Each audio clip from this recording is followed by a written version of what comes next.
네, 여러분 하이닉스 차트를 보죠. 중요한 이야기 해볼게요. SK 하이닉스 영업이익이 19조 발생을 했습니다. 엄청난 규모의 영업이익을 달성하게 됐어요. 예상 수치는 16에서 18조였습니다. 예상 수치를 훨씬 뛰어넘은 수치가 나오게 됐어요. 이게 제가 말한 부분이 아마 해당이 될 거예요. 환율 때문에. 그러니까 예상치는 약간 보수적으로 잡을 수도 있겠지만 또 나름대로 뭔가 데이터를 기반했을 거란 말이죠. 근데 그 이상의 수치가 나왔다는 건 굉장히 고무적이고 긍정적인 사실이라고 볼 수가 있습니다. 그동안 한국 시장은 매출이 잘 나오는 종목들이 많았어요. 그럼에도 불구하고 시장이 계속 저평가 상태에 머물러 있었습니다. 그래서 우리나라 시장을 신뢰하지 못하는 상황 가운데 있었어요. 하지만 지금부터 하이닉스가 실적을 바탕으로 영업이익을 바탕으로 상승하는 모습을 보여주게 된다면 이제 시장은 신뢰를 할 만한 시장으로 바뀔 수 있다는 게 첫 번째로 우리가 지켜봐야 될 부분이에요. 그래서 막대한 영업이익 수치가 찍혔기 때문에 이 아래에 있는 하청업체들 있잖아요. 저번 영상에도 언급했지만 어떤 종목이 이렇게 튀어오를지 그런 거 예상해야 하는 게 중요하다고 말씀드렸잖아요. 제주반도체가 지금 크게 올랐죠. 그리고 두산 테스나도 크게 올랐습니다. 뿐만 아니라 지금 반도체 쪽 섹터들이 다 크게 상승하고 있는 상황 중에 있어요. 보이시죠?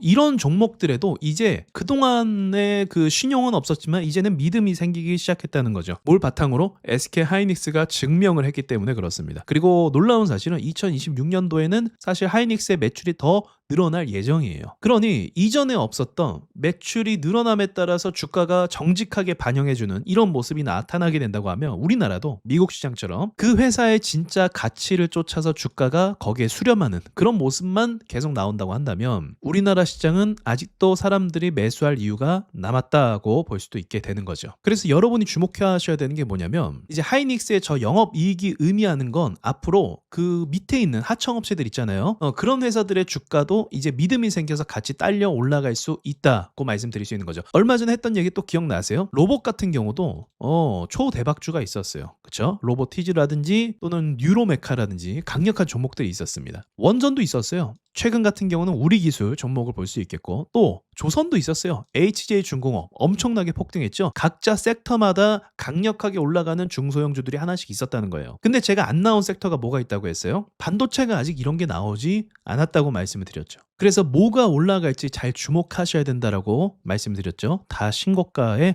위치해 있습니다. 제주반도체의 경우도 어때요? 신고가를 찔렀어요. 역사적 신고가를 찔렀단 말이에요. 그래서 여러분이 어느 반도체 종목의 가치가 평가될지 우리가 다 알 수 없지만 지금 당장 보셔야 될 건 뭐냐면 2026년도에 매출이 상승할 종목을 찾으셔야 됩니다. 분명히 이전보다 더 많이 늘어날 건데 이제 이전에 있었던 정고점을 뚫고 올라가는 모습들이 이렇게 많이 나오고 있단 말이에요. 이런 종목들 중에서 저평가된 종목을 찾으셔야 되는 거예요. 시세가 안 나온 종목을 찾아야 된다는 거죠. 그러니까 단순히 하이닉스가 영업이익이 많이 나왔네, 하이닉스 크게 올라가겠네, 이렇게 생각하는 것도 맞는데 이어서 다른 그런 저평가된 종목 하이닉스만큼 매출이 반영될 만한 종목이 무엇일까를 찾는 것도 여러분의 숙제가 될 수 있다는 거죠. 그리고 이 부분도 중요한데 실적이 나오고 나서 주가가 이렇게 올라간 모습이 있거든요. 그러니까 내일 움직임이 또 중요해요. 여기서 실적이 나왔는데 다시 떨어지면 이때는 이제 사람들이 실망하는 거고 제 생각에는 그럴 일이 없을 것 같긴 한데 실적이 나왔으니까 매수세가 더 많이 붙는다고 하면 하이닉스가 모멘텀이 충분히 더 가능할 수도 있겠다. 상승으로 올라가는 그런 흐름이 지속될 수도 있겠다.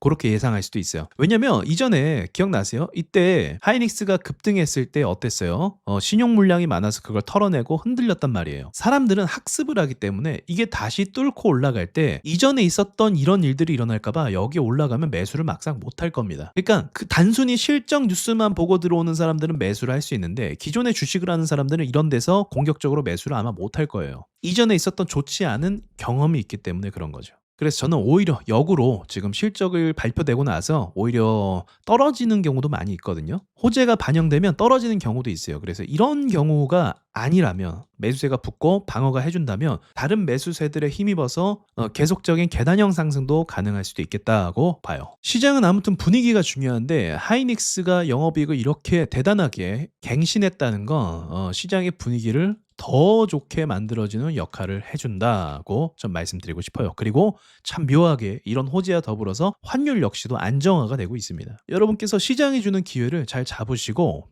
그에 대한 좋은 결과가 있으셨으면 좋겠어요. 이상 마칠게요.